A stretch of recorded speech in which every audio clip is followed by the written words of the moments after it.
الحمد لله رب العالمين.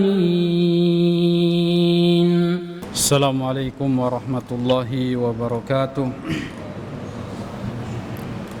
إن الحمد لله نحمده ونستعينه ونستغفره ونعوذ بالله من شرور أنفسنا ومن سيئات أعمالنا. من يهده الله فلا مضل له ومن يضلل فلا هادي له. أشهد أن لا إله إلا الله وحده لا شريك له وأشهد أن محمدا عبده ورسوله صلى الله عليه وعلى آله وصحبه وسلم.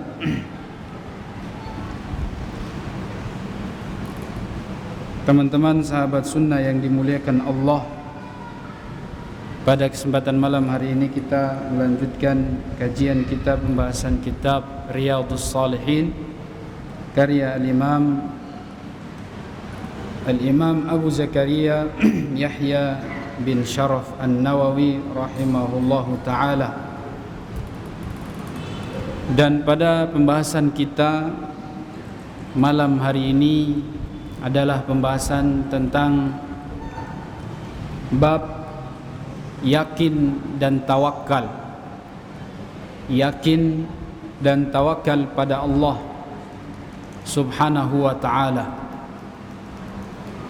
Bagaimana praktek keyakinan dan tawakal yang sebenarnya yang diinginkan oleh Allah dan Rasulullah sallallahu alaihi wasallam. Sudahkah kita bertawakal pada Allah sebagaimana yang Allah dan Rasulnya inginkan? Makanya Rasulullah sallallahu alaihi wasallam sampai mengatakan, "Lau tawakkaltum 'ala Allahi haqqa tawakkulikum la razaqakumullah kama yarzuqut tayr taghdu khimasan wa taruhu bitana."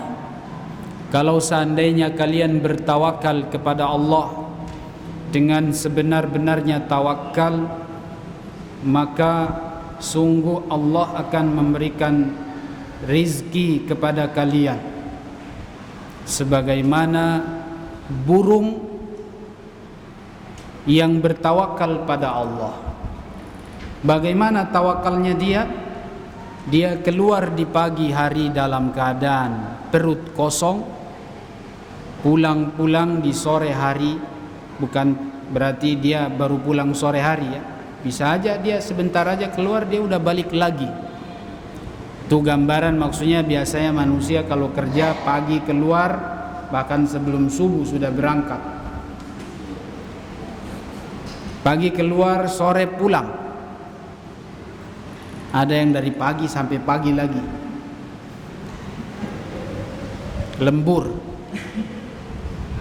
Tawakalnya burung adalah dia keluar, dia kerja, cari nafkah, cari makanan. Dan kita juga manusia seperti itu, cari kerja atau kita keluar cari nafkah, kerja. Nanti Allah Subhanahu wa ta'ala yang ngasih kepada kita rizki, yaitu berikhtiar.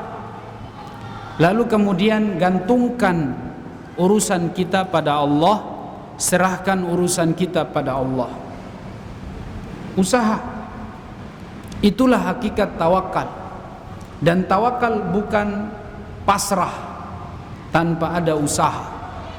Tawakal bukan malas, tapi tawakal itu adalah bersusah payah, berusaha.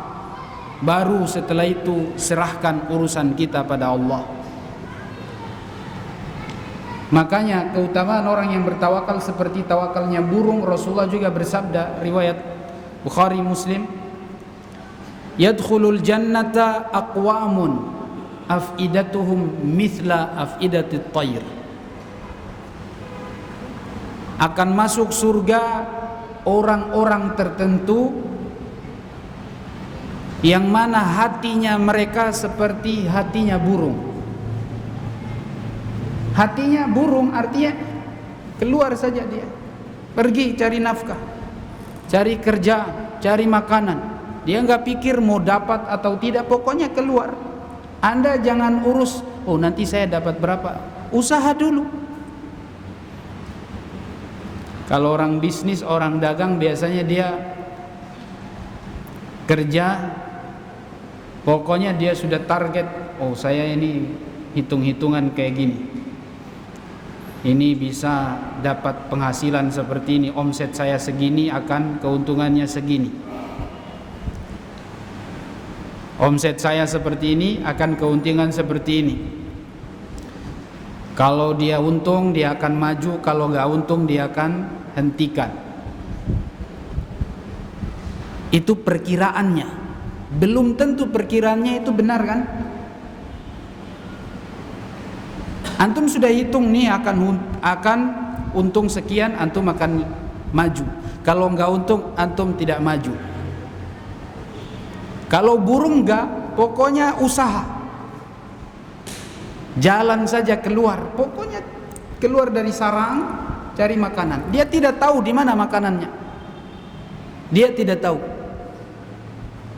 Itulah orang-orang yang benar-benar tawakalnya apa? Tinggi. Kerja, bukan enggak kerja ya. Namun yang namanya manusia ada yang namanya profesionalitas. Ada yang kerjanya profesional, ada yang abal-abalan, ada yang sedang-sedang. Ya.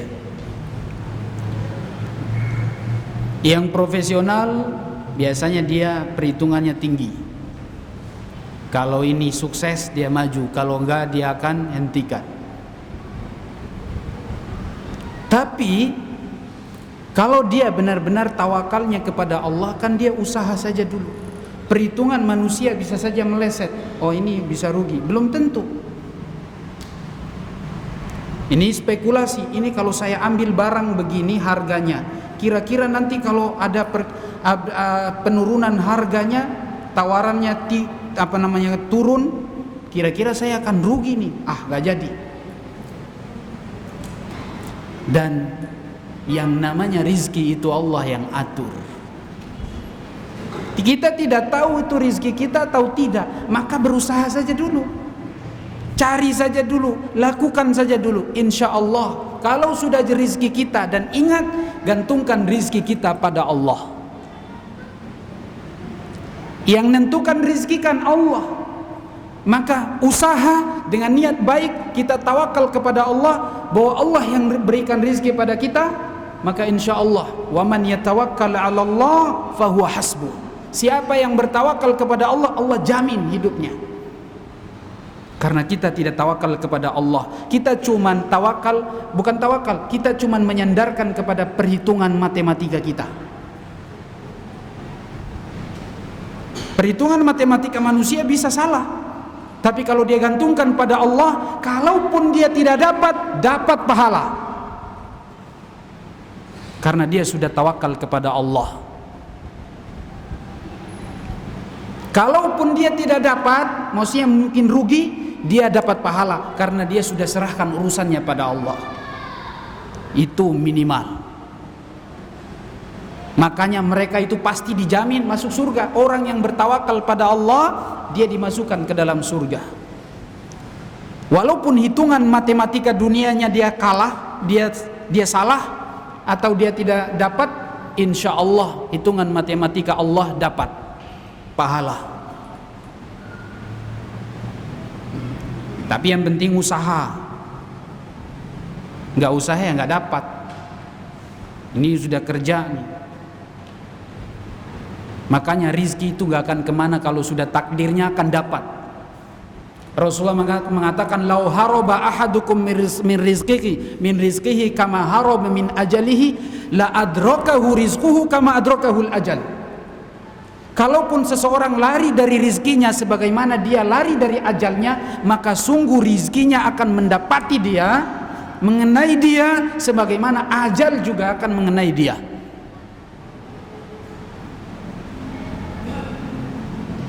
Rizki sama ajal itu sama, dua-duanya pasti.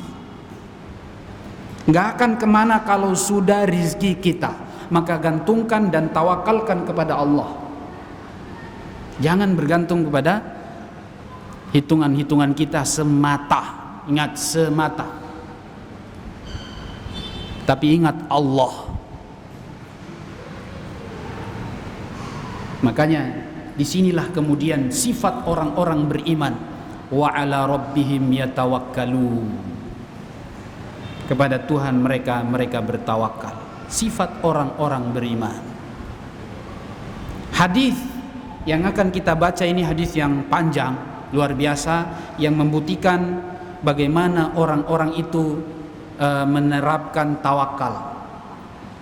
Yang kalau benar-benar kita terapkan tawakal ini, maka akan dimasukkan ke dalam surga bila hisabin wala adab, tanpa hisab, tanpa adab.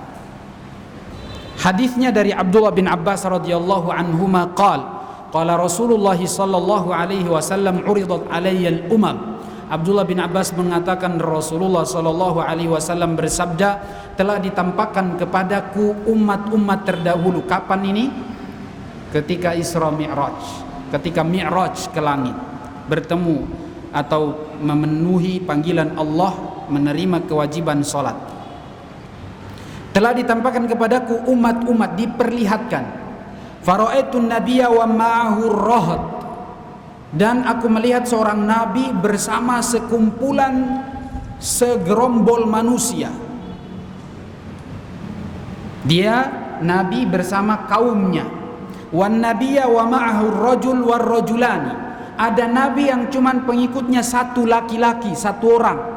Ada nabi yang pengikutnya 2, 3, 4. Ada yang nabi ada yang pengikutnya cuma 2, ada yang cuma 3, 4, dan beberapa nabi wan nabiyya wa laisa ma'ahu ahad. Ada nabi yang tidak punya pengikut. Bayangkan nabi tidak punya pengikut. Ya Allah. Idh rufi'a li sawadun azim. Lalu kemudian ditampakkan kepadaku, diperlihatkan, diangkat untukku bendera hitam atau sesuatu yang hitam. Fadhanantu annahum ummati, yang sudah menghitam karena kelompok yang begitu banyak, gelap. Maka aku melihat dan aku mengira bahwa itu adalah kaumku, itu adalah umatku. Faqila li hadza Musa wa qaumuhu. Lalu dikatakan kepadaku, ini Nabi Musa dan kaumnya. Walakin unzur ilal ufuq. Lalu Rasulullah disuruh lihat ke bagian timur, bagian ufuk. Fanadhartu fa idza sawadun azim. Lalu kemudian aku melihat sekelompok manusia begitu banyak. Wa ma'ahum faqila li unzur ilal ufuqil akhar fa idza sawadun azim faqila li hadhihi ummatuk. Lalu kemudian setelah itu aku disuruh melihat bagian ufuk, lalu benar-benar banyak orang yang bergerombol, yang berkumpul, dan dikatakan kepadaku, hadhihi ummatuk, ini adalah umat engkau, ini adalah umat engkau. Wa ma'ahum sab'una alfan yadkhuluna al-jannata bighairi hisabin wala adab. Mereka masing-masing itu yang tadi kelompok yang banyak itu, mereka membawa masing-masing satu orang membawa 70.000 orang. Wa ma'ahum sab'una alfan. Bersama mereka 70.000 orang. Masing-masing orang ini dapat bawaan 70.000 orang. Yadkhuluna al-jannata bighairi hisab. Mereka ini masuk surga tanpa hisab, tanpa adab. Thumma nahadha fadakhala manzilah. Lalu kemudian Nabi berdiri lalu kemudian beliau masuk ke rumahnya. Ini diperlihatkan di Isra Mi'raj. Rasulullah ceritakan kepada sahabat-sahabatnya, di antara di situ ada Abdullah bin Abbas. Lalu Nabi berdiri, beliau masuk ke rumahnya. Cerita ini setelah peristiwa Isra Mi'raj ya. Jadi Rasulullah berdiri masuk rumah. Fa khadhan nasu fi ulaika alladziina yadkhuluna al-jannata bighairi hisabin wala adab. Lalu manusia, sahabat-sahabat sedang memperbincangkan siapa kira-kira orang ini. Orang-orang yang 70 ribu ini, kira-kira ciri-cirinya bagaimana, yang masuk surga tanpa hisab, tanpa adab itu ciri-cirinya bagaimana. Mereka bahas, perbincangkan. Faqala ba'duhum la fala'allahumul ladzina sahibu Rasulullah sallallahu alaihi wasallam. Ada sebagian orang mengatakan kayaknya, sepertinya, bisa jadi mereka-mereka ini yang menemani Rasulullah atau yang menjadi sahabat Nabi.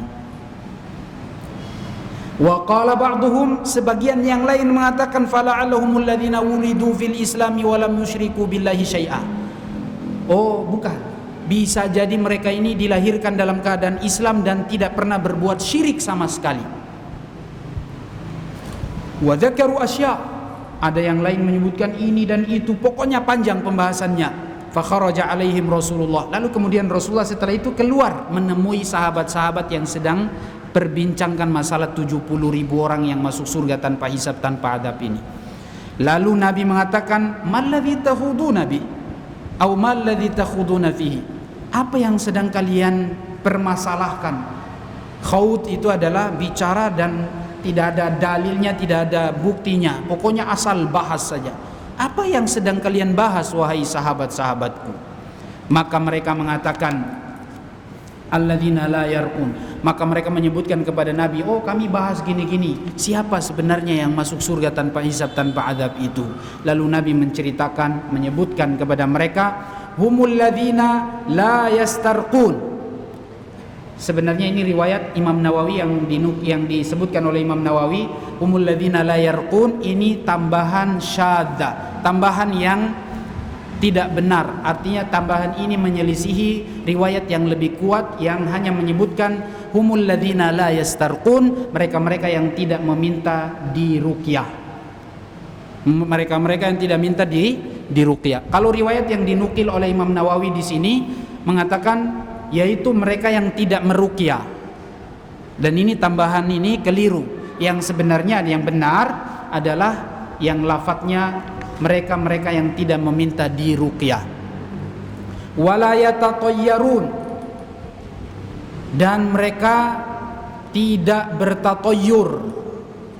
Dalam riwayat yang lain disebutkan wala yaktawun, dan tidak berobat dengan pengobatan api atau benda panas. Tidak berobat dengan cara pengobatan api atau pengobatan yang berunsur api, panas atau membakar. Wala yatatayyarun, dan tidak bertatayyur. Tatayyur itu apa? Pesimis. Tatayyur itu adalah mensialkan nasib kita karena menemukan sesuatu.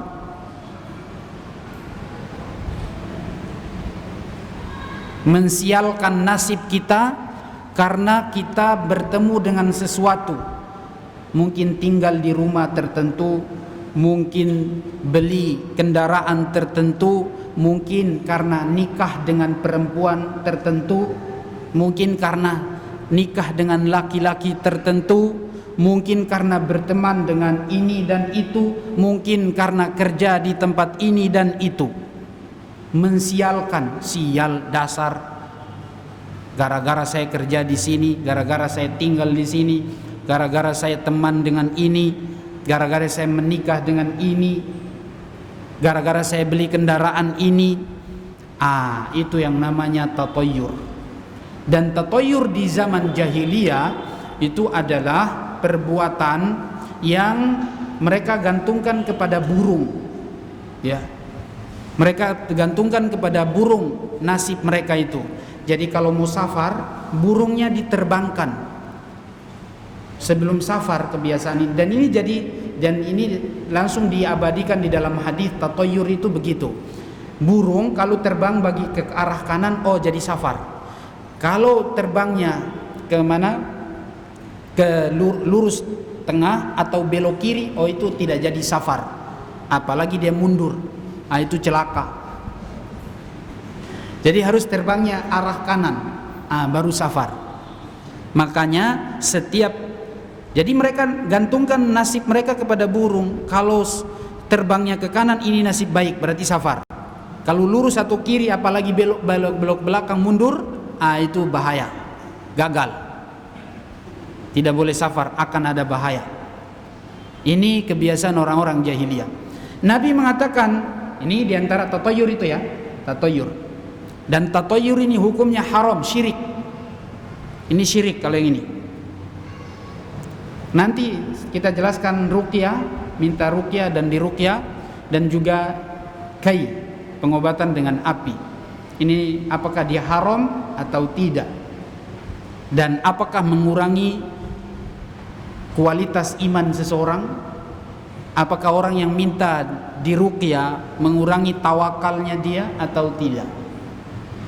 Dan yang seperti ini yang masuk dalam hadis masuk surga tanpa hisab, tanpa adab. Ini nanti akan kita bahas. Wa ala rabbihim yatawakkalun. Kalau tiga ini tadi tidak dilakukan, maka mereka inilah orang-orang yang benar-benar beriman. Dan kenapa dikatakan beriman? Karena hanya bertawakal kepada Allah Subhanahu wa taala. Tiga amalan tadi, ya, berobat dengan api panas, dengan api, berobat dengan ruqyah, minta diruqyah, bukan meruqyah orang, tapi minta diruqyah. Ini kemudian yang ketiga yaitu apa? Bertatayur, pesimis. Ini termasuk amalan-amalan yang menghilangkan tawakal kita pada Allah. Bahkan yang terakhir ini haram hukumnya karena ini syirik, yaitu bertatayur, syirik. Dan hanya bertawakal kepada Allah, itulah sifat orang-orang beriman. Maka ketika Rasulullah menyebutkan sifat atau ciri-ciri orang-orang yang masuk surga tanpa hisab, tanpa adab itu, lalu faqama Ukasha bin Mihsan, ada seorang sahabat namanya Ukasha, dia berdiri dan mengatakan, ya Rasulullah, ud'ullaha an yaj'alani minhum. Ya Rasul, doakan, minta pada Allah supaya Allah jadikan aku termasuk orang yang masuk surga tanpa hisab, tanpa adab. Lalu Rasul mengatakan, anta minhum, kamu termasuk yang masuk surga tanpa hisab, tanpa adab. Lalu ada seorang sahabat yang lain bilang, dia berdiri, dia bilang lagi pada Rasulullah, ya Rasulullah, Allah ud'ullaha an yaj'alani minhum, doa pada Allah supaya aku termasuk di antara mereka juga. Maka Rasulullah mengatakan, sabaqaka biha Ukasha, Ukasha sudah mendahului engkau. Kasihan dulu, itu maksudnya ente sudah didahului sama Ukasha, ente udah terlambat. Ini cuman khusus untuk Ukasha saja. Allahu alam hikmahnya apa, kenapa kok malah Rasulullah mengatakan sudah didahului oleh Ukasha. Apakah dia ini memang tidak pantas untuk mendapatkan keutamaan masuk surga tanpa hisab, tanpa adab? Atau memang Rasulullah tidak ingin kalau seandainya nanti dibuka kesempatan ini yang kedua, nanti yang ketiga bangkit lagi, yang keempat bangkit lagi, habislah sudah nanti, ya. Nanti berarti tidak ada keistimewaan. Makanya jangan sampai orang terpedaya dengan keutamaan itu, lalu sudah pokoknya yang penting tidak minta ini, tidak berobat dengan ini, ya sudah nanti dia akan masuk surga tanpa hisab, tanpa adab. Dibiarkan saja supaya benar-benar dia masing-masing pribadi itu menghindari amalan ini. Ya, kalau sudah disebutkan orang per orang, ya nanti berarti ini dia sudah jelas masuk surga tanpa hisab, tanpa adab. Walaupun semua sahabat kita yakini mereka masuk surga, dijamin masuk surga. Masalah tanpa hisab, tanpa adab, ya apalagi bukan tanpa adab, yang namanya sahabat pasti masuk surga.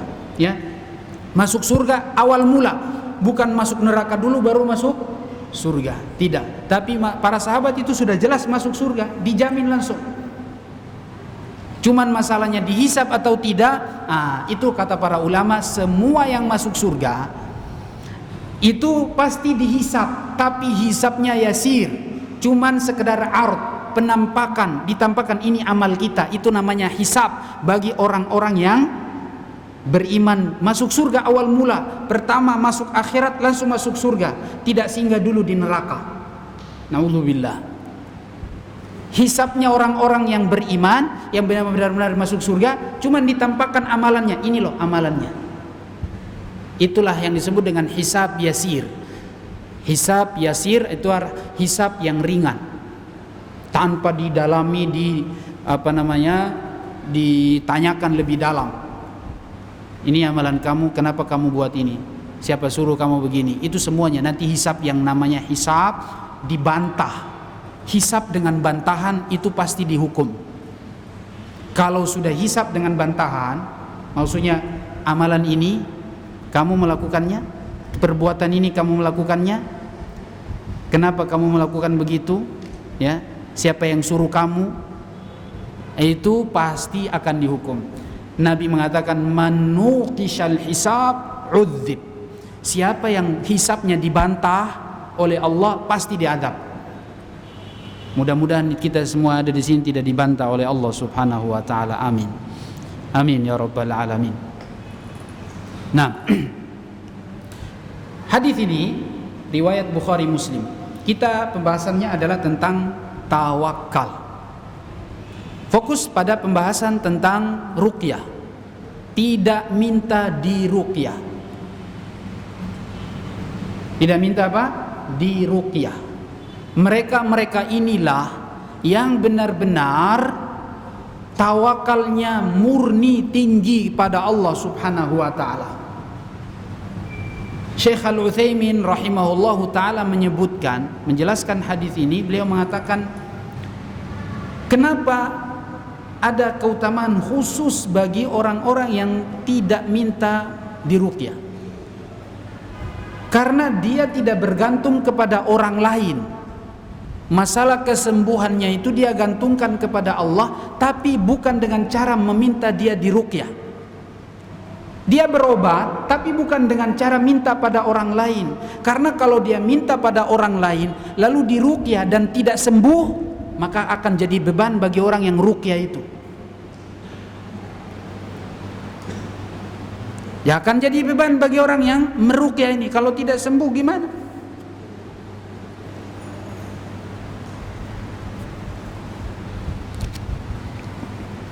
Maka hati-hati. Kalau Anda sakit, berdoa pada Allah pertama. 2, ruqyah diri sendiri. Makanya belajar. Kalau Anda datang kepada, mohon maaf, Anda minta kepada seseorang, hati-hati, Anda hilang mendapatkan keutamaan. Bisa masuk surga tapi harus dihisab dulu, atau bisa jadi diazab lagi malah. Na'udzubillah. Supaya tidak dihisab dengan benar-benar dibantah. Kalau hisab benar-benar semua orang dihisab, sahabat sampai ulama-ulama mulia, sampai kita semuanya dihisab, tapi hisabnya itu cuman penampakan saja, ditunjukkan ini loh perbuatan kamu, tidak sampai dibantah. Kalau dibantah itu hancur sudah. Iya. Maka kalau kita sakit, pertama doa dulu pada Allah antum. Minta kesembuhan pada Allah sebelum cari obat. Kalau kita kan biasanya kebanyakan sebelum dia berdoa, cari obat ke muka. Udah cari obat duluan. Sudah sibuk cari obat. Yang pertama doa dulu, Allahumma inni as'aluka syifa. Ya Allah, Allahumma shfini, Allahumma antas syafi, la syifa illa syifa'u, syifa'uka la yughadiru saqama. Doa itu. Ya Allah, sembuhkanlah penyakitku. Sembuhkan bukan mengurangi, tapi sembuhkan itu dicabut total. Dihilangkan penyakitnya.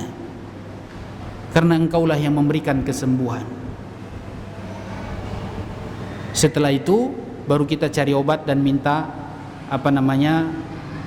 petunjuk dokter misalnya, atau resep dokter misalnya, atau orang herbalis misalnya, minta pada dia untuk obat apa yang baik, yang cocok sesuai dengan penelitian percobaan. Apakah berobat itu menghilangi tawakal? Berobat apakah menghilangkan tawakal? Justru berobat itu adalah tawakal yang sempurna. Kita berobat, iya. Tapi ingat, yang menyembuhkan itu Allah Subhanahu wa ta'ala. Obat ini sebab. Dengan sebab ini Allah Subhanahu wa ta'ala sembuhkan. Kesembuhan datang dari Allah. Kita berusaha, bukan tidak berobat. Kita berobat dan tidak menghilangkan tawakal kita. Justru dengan berobat itu kesempurnaan tawakal. Karena tidak mungkin kalau kita mengharapkan kesembuhan tanpa ada usaha untuk berobat. Rasulullah mengatakan, innallaha anzala da'an wa anzala lahu shifa. Sesungguhnya Allah menurunkan penyakit, tapi Allah pula lah yang memberikan kesembuhan. Maka minta kesembuhan itu pada Allah, sebagaimana Nabi Ibrahim mengatakan, wa idza maridtu fahuwa yashfini. Kalau aku sakit, dia yang menyembuhkan. Tidak perlu datang ke kuburan, tidak perlu datang sebelum antum datang kepada sang misalnya peruqyah atau orang yang memang antum yakin dia bisa meruqyah, dia bisa, antum meruqyah diri sendiri. Meruqyah diri sendiri. Orang mukmin harus kuat. Hati-hati, saya khawatir kalau antum misalnya datang kepada peruqyah termasuk yang meminta ruqyah. Ya. Hati-hati. Sebagai bentuk ikhtiar, antum usaha sendiri. Gimana caranya? Belajar tauhid, kuatkan, hafal zikir-zikirnya, hafal ayat-ayat ruqyahnya, ruqyah diri sendiri. Tentang sihir, ya, tentang mata, penyakit mata, baca sendiri.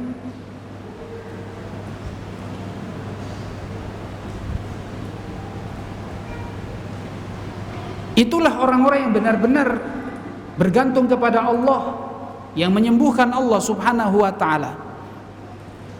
Maka di sini hilang tawakal seseorang, bukan hilang, mohon maaf, kurang tawakal seseorang ketika dia minta untuk diruqyah. Minta untuk diruqyah. Sampai keutamaannya hilang kalau dia minta diruqyah. Ini luar biasa loh, masuk surga tanpa hisab, tanpa adab. Berarti benar-benar ini kita harus hindari.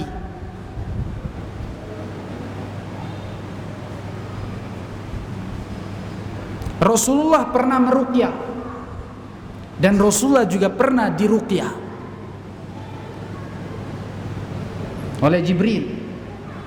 Dibacakan ayat karena dia pernah disihir.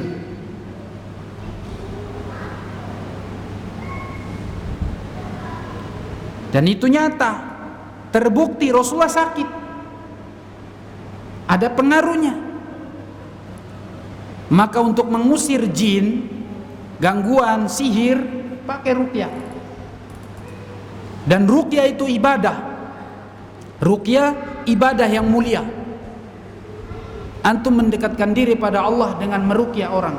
Maka solusinya, kalau seandainya kita melihat ada seseorang yang sakit, kalau antum memang bisa meruqyah, jangan dia bicara, antum langsung saja, insya Allah ana bisa bantu ruqyah, tidak masalah itu. Tapi tidak menawarkan untuk diruqyah. Rasulullah diruqyah oleh Jibril, bukan dia yang menawarkan.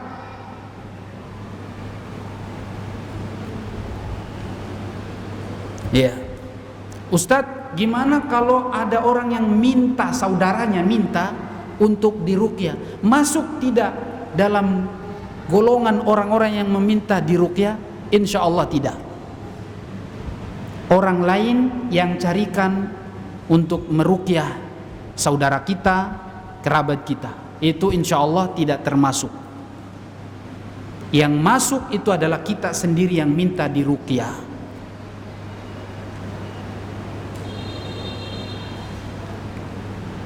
Dan mohon maaf, sedikit masalah yang ingin saya sampaikan. Apakah boleh seseorang menjadi seorang peruqyah? Profesinya dia misalnya peruqyah, Ini permasalahan yang dibahas oleh para ulama. Ada yang mengatakan tidak boleh jadi menjadikan sebagai profesi. Profesi artinya tugas kerjanya gitu, dan cari maishanya dari situ. Ini tidak boleh, karena ruqyah itu amalan mulia, ibadah. Kalau antum misalnya meruqyah lalu dikasih uang, maisha, tidak masalah. Sebagaimana seorang sahabat yang pernah meruqyah, ada kepala suku yang terkena sengatan hewan yang bersengat, lalu kemudian dia sembuh, lalu dikasihlah upah. Dikasih upah. Kebetulan mereka memang lagi safar, tidak punya makanan. Jadi sahabat ini yang menentukan, yang memasang tarif. Kalau boleh saya meruqyah, tapi kalian harus ngasih sesuatu, karena tidak punya makanan. Dia cuma butuh itu saja. Akhirnya dikasih, cuman baca surat Al-Fatihah, dan orang itu yang terkena sengatan sembuh. Penyakit yang secara medis itu bisa disebutkan dengan ruqyah. Padahal penyakitnya adalah sengatan hewan. Dihilangkan dengan ruqyah, membacakan surat Al-Fatihah saja, sembuh. Jadi kalau seandainya kita meruqyah lalu dikasih sesuatu ke kita, gak ada masalah. Tapi kalau antum pasang tarif dan macam-macam, dan itu jadi profesi tiap hari seumur hidup antum, ini yang sebagian ulama mengatakan haram, karena ini adalah ibadah yang mulia. Jadi beribadahlah dengan amalan itu, sama dengan ibadah-ibadah yang lain. Kalau antum dikasih terima, gak ada masalah.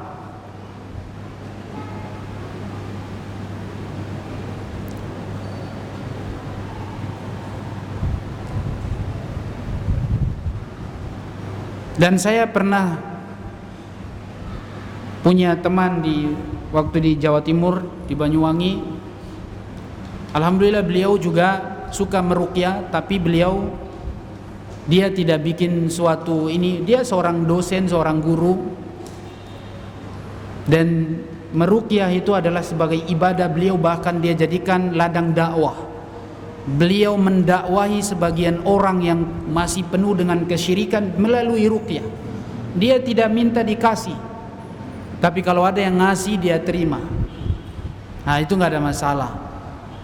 Ya, ini kita bahas kalau seandainya dijadikan profesi khusus.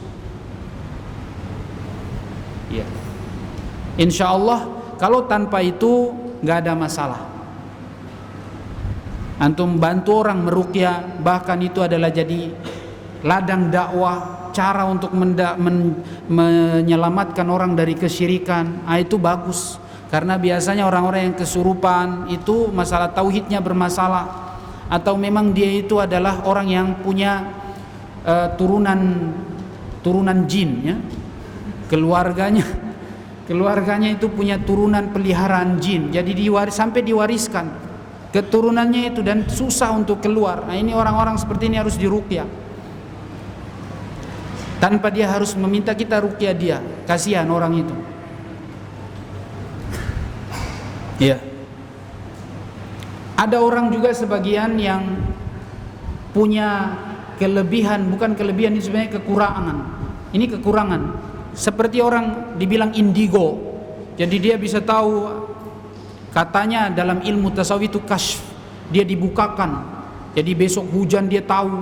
Itu bukan manusia normal itu. Ini yang kayak gini sudah memang kena jin.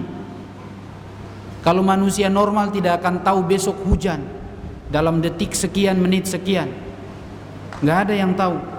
Nabi saja tidak tahu kalau yang nggak gitu-gitu.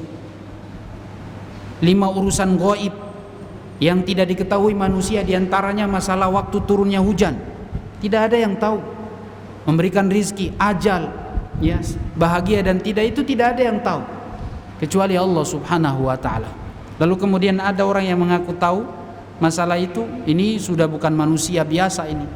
Itu manusia jin gabungan, berbadan manusia tapi berjiwa syaitan. Nah, ada kan hadisnya begitu. Manusia-manusia yang sudah dimasuki jin syaitan. Baik. Jadi ini masih live ini ya. Saya sampai lupa menyapa para pemirsa ya, pemirsa Insan TV dimanapun berada ya. Sebentar lagi kita adzan. Jadi insya Allah kita akan lanjutkan tanya jawab setelah sholat untuk waktu Maluku Utara.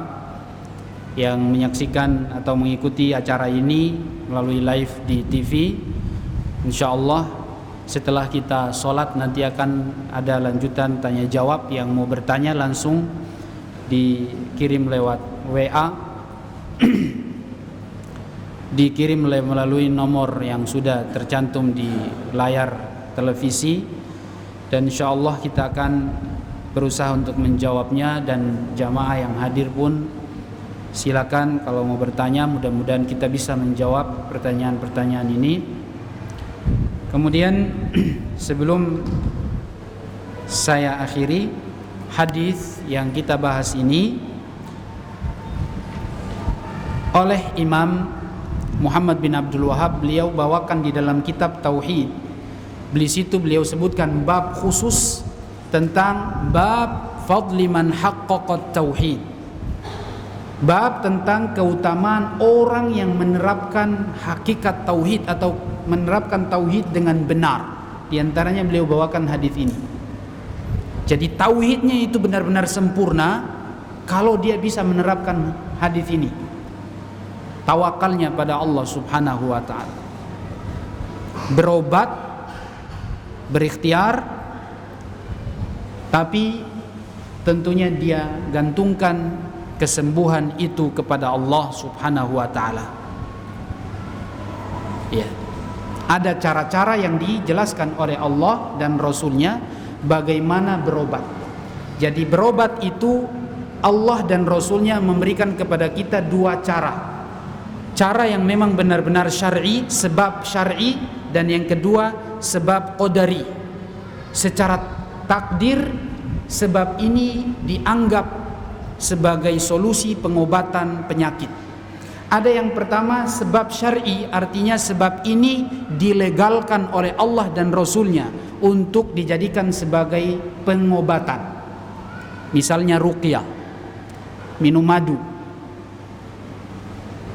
baca bekam. Secara syar'i ada dalilnya. Secara syar'i ada dalilnya untuk pengobatan. Ya, inilah yang disebut dengan sebab syar'i. Kita berobat dengan sebab-sebab yang sudah disebutkan oleh Allah dan Rasulnya dalam agama. Walaupun kadang tidak masuk akal. Walaupun kadang tidak masuk akal. Kalau sudah disebutkan secara syar'i, misalnya antum tadi orang yang tersengat hewan buas, hewan berbisa tadi, secara medis mungkin cuma diobati dengan medis, tapi bacain Al-Quran sembuh, ya kan? Akal kita nggak nyambung, tapi bisa sebagai pengobatan karena itu sudah dilegalkan secara syar'i oleh Allah dan Rasulnya. Ada dua sebab qadari, dan ini tidak bisa dibuktikan kecuali dengan uji, percobaan. Misalnya orang minum madu bisa sembuh dengan izin Allah. Habatus sauda, selain tadi dia itu dilegalkan oleh Allah dan Rasulnya, namun obat ini bisa mengobati. Kalau yang tidak ada dalam hadis, misalnya apa? Kumis kucing. Contoh saja, kumis kucing itu biasanya pengobatan apa? Prostat. Bagi laki-laki yang terkena kencing sakit-sakit, nah itu kumis kucing minum, insya Allah dengan izin Allah. Secara uji coba itu dijadikan sebagai obat. Ini boleh, dalam Islam boleh. Tapi ingat, yang menyembuhkan siapa? Allah Subhanahu wa taala. Wallahu a'lam bishawab. Ini yang bisa kita sampaikan. Lebih dan kurangnya mohon maaf. Kita lanjutkan dengan tanya jawab setelah salat. Subhanakallahumma bihamdika asyhadu an la ilaha illa anta astaghfiruka wa atubu ilaik. Assalamualaikum warahmatullahi wabarakatuh.